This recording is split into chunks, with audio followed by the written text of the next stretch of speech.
What's going on, everybody, and welcome to the Other Side of the Firewall podcast, where we talk about the latest and greatest in cybersecurity news, as well as we highlight those movers and shakers and glass ceiling breakers, those people of color who've made it to the other side of the proverbial firewall. My name is Ryan Williams, and as always, I'm joined by Shannon. What's up? What's up? What's going on? Welcome to season 2 of the podcast. We moved over to Heroes Media Group, so please continue to tune in and see our growth over there as well. So for those of you who have already subscribed, you'll see no changes. You'll be redirected to the podcast like normal. For all those new subscribers, they can hit up the Heroes Media Group page and they'll see our podcast. And just definitely continue to tune in, like, share, subscribe, all that good stuff. Without further ado, I'll give it to Shannon.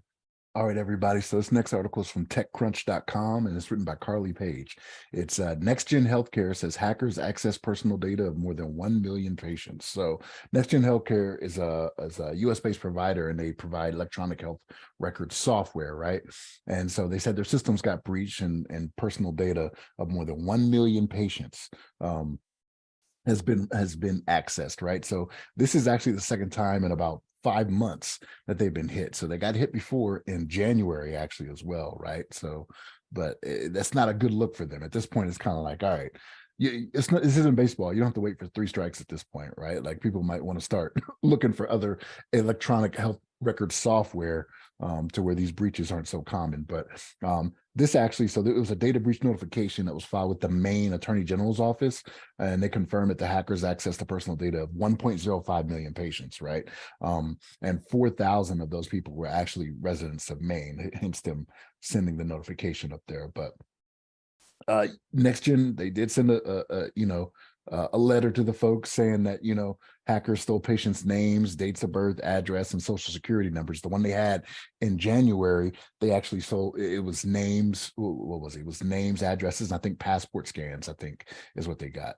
So, oh yeah, employee names, addresses, phone numbers, and passport scans. So, I mean, they got to do a better job of this, right? So we keep trusting these companies that deal with sensitive data to do their part, but it's just not happening, right? And it could be that these hackers are getting more sophisticated, right? Like, well, we know they're getting more sophisticated, but I don't know if it's that people are just resting on their laurels. They're saying, okay, well, we've been good for so long, and as we've had on the show before, we've seen it to where people are cutting down, you know what I mean, on their cybersecurity, you know what I mean, whether it be personnel or hiring out people, you know what I mean. So at what point do we do these companies need to tell themselves, they need to take this a little more serious? Maybe the penalties need to be a little bit more harsh for things like this, right? Maybe, especially when it comes to stuff like this, right? Social security numbers, who knows if they're going to get access to PHI, because it's one of those things where, yeah, you see the story, right? But this is what they tell us happened, 2 weeks after the attack, because this was March 30th, I think, is when they notified or something like that. So who knows what could come of this, right? This could be one of those things that's far reaching. And like we talked about before, we actually talked about this last week, right? It's only a matter of time before they start phishing people, right? To try to get more information from them. Like, this is where the payoff is for them. So, but yeah, it's just, I don't know, man. This is another thing, right? So what do you think they got offered, right? The people whose stuff got taken. Take a wild guess. What do y'all think they offered them, right?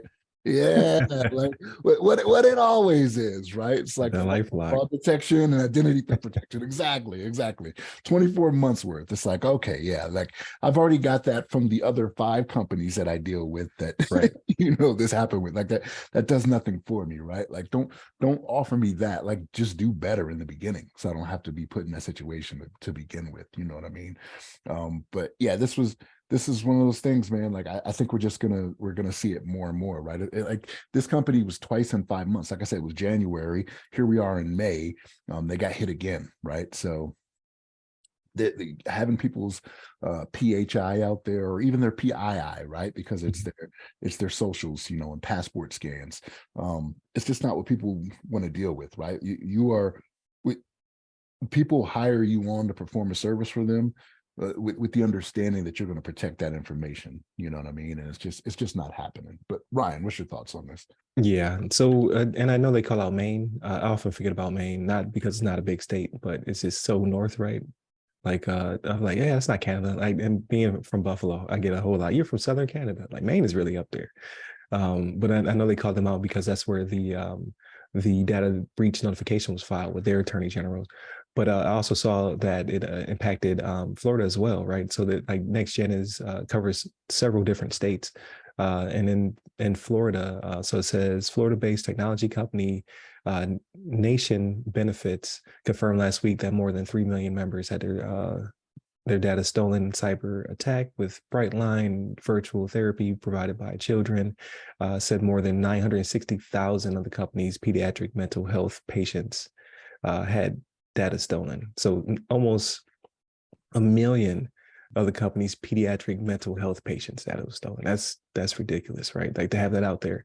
Uh, to be used in whatever nefarious way, whether it be, like you said, phishing attempts to start going out there, right? So they're going to start getting emails saying, hey, you know, your dad's been compromised, and they'll have specifics. So it makes it even more credible, right? Like they can call out conditions, ailments, your doctor potentially, and you'll click it because you won't think twice about it sometimes. So just be very careful.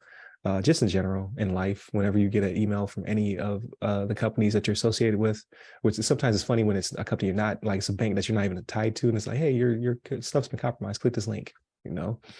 But if they, for the most part though, like they're going for volume. So if they happen to hit you and your bank is, let's say, Wells Fargo, you might click that link, right? Dear customer. Usually they know your name, but sometimes it's dear customer. But in this case, they'll know your name, potentially your address, and again, those ailments or diagnoses, which is super scary, especially when it says, you know, children are involved as well. So parents might be more apt to click the link because they're like, oh, you know, my baby. And now you've been compromised.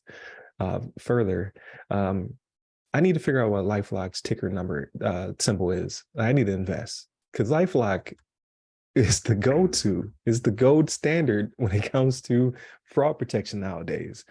And like I'm sure I have like multiple LifeLock accounts and benefits I've never opted into because of previous data breach, OPM, so on and so forth.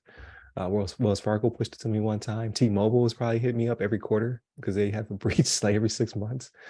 Well, it is pretty the ridiculous. OPM one wasn't that lifetime for us or something like that? It was Something like that, a yeah. really long I time. never looked into it, but Yeah, I probably should. yeah. It was years Freeze my ago. account. So like, yeah. But you know, it's all joking aside, it's getting pretty ridiculous, and I can only imagine on NextGen side, right? Like maybe they don't have a robust cyber department, which is fine as long as you have third-party vendors and auditors and you're hiring for these services, right? You have a V CISO or some sort of fractional CISO, something to help you try to combat this, write your policies and what have you. But in the midst of, let's say that they were doing their due diligence, they got breached back in January, they started to do their audits, they started to, you know, onboard either their own people or third-party people. They didn't have that long before the next breach. So like that would be, if they were doing what they're supposed to do, had everything rolling, that's a huge blow. Like that can get potential people who just got onboarded fired, who had nothing to do with it, right? Like the doors were already open. They were trying to secure them. And as you're trying to get right, you get hit again, which causes turmoil, setbacks, things get reset. So I have no you know, visibility into that. But if they were doing what they're supposed to be doing after the first breach, this is going to set them back after the second breach. Like they might have to reboot. So here's my question to that then. So wouldn't it be that much more of a priority? Like I would believe that they are putting as much money and time as they can into seeking new business, getting new customers and things Right. like that. That's not taking 5 months. You know what I mean? Like after it happened in January, it should have been like, okay, this is a priority. Bring people in, or even like you said, hire out to a third-party company that specializes in this. Like it doesn't take 5 months for something like that to get done if it is a priority. So that's why I'm kind of like, was it really Got a budget too? Like they seem pretty expansive. Like they seem to be a pretty big network, but I don't know the margins, right? So who's to say they had the money to put into it? Like, are they paying for the previous breach? That's a nightmare. Also, right? You even get done with the first, the ramifications from the first one before you get with the second one. And if it was not a priority before, it's definitely, like you said, a priority now. because now they have to regain trust, right? Reputation is hurt in this instance. And then whatever payouts or payments, or like, I'm sure that LifeLock for us is free, but what are they paying them to make that service roll out, and be available for people to be able to have this, the visibility they need to protect themselves. So jury's out on that. But yeah, HIPAA and high trust are pretty big in general, right? So I'm sure they have someone who is on the ball trying to secure all this stuff, get the policies rolling, get everything signed and enforced, hopefully in the near future. So they don't have 5 more months to get breached again. So we'll see how it turns out. Like, I'm sure this will pop up if something were to happen again. It's definitely going to pop up on our radar, and that would be 3 strikes in 1 year, which is pretty severe, right? So I'm sure their C-suite is, that's a focal point for them right now, to ensure that they stay afloat, because a third one might take them down. So, but with that being said, I think this is a pretty great episode. I'm pretty biased. If you like this type of information, our speculation about these companies and what they're doing outside of LifeLock, please continue to tune in, like, share, subscribe, and share with all your nerdy friends. Get us out there. Again, we moved over to Heroes Media Group. We're in our season 2. So if you would, if you know somebody or yourself would like to come on, again, like, we're champions, and we're trying to highlight those people of color who've made it to those C-suite and senior level positions. If that's you, or you know someone like that, please hit us up. We can try to schedule things to get them on the show, and make season 2 just as special season 1 was, with all of our special guests. So hit up all the websites that go by our name. Give me a personally. I'm at RY Security Guy. That's RY Security Guy. I am on LinkedIn, Clubhouse, and Twitter. Stay safe, stay secure.